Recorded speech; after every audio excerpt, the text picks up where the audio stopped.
তামিলনাড়ুর সন্ধ্যার পরিবেশটা কেমন হয় আজ চলো আমি তোমাদের দেখাই।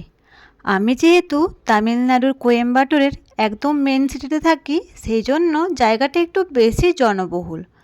তবে একটু তোমরা যদি গ্রামের দিকে লক্ষ্য করো, আমি যেদিন যাব তোমাদের দেখাবো, তবে সেই জায়গাগুলো না খুব ফাঁকা হয় আর রাস্তার পথে ঘাটে না ময়ূর ঘুরে বেড়ায়।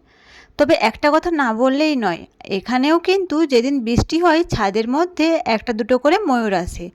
আসলে তোমরা লক্ষ্য করে দেখবে আমাদের পশ্চিম বাংলায় গ্রামের দিকে অনেকেই মুরগি পুষে না, সেরকমই এখানেও কিন্তু ময়ূর পোষা হয় না, কিন্তু এখানে চারিদিকে ঘুরে বেড়ায়। আর যেহেতু পাহাড়ি অঞ্চল, ময়ূরটা একটু খুব বেশি পরিমাণেই দেখা যায়।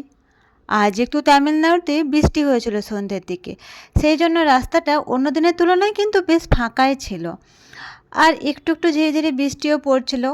সামনে যে দোকানগুলো দেখছো, এখানে কিন্তু বেশ অনেক কিছুই দোকান পাওয়া যায়। ওই যে দেখছো পাশের দোকানটা, রাস্তার অপোজিটে অনেকগুলো মানুষ বসে আছে, ওটা হলো একটা পোস্ট অফিস। তবে এখানে পোস্ট অফিসগুলো মানুষ তেমনভাবে ব্যবহার করে না।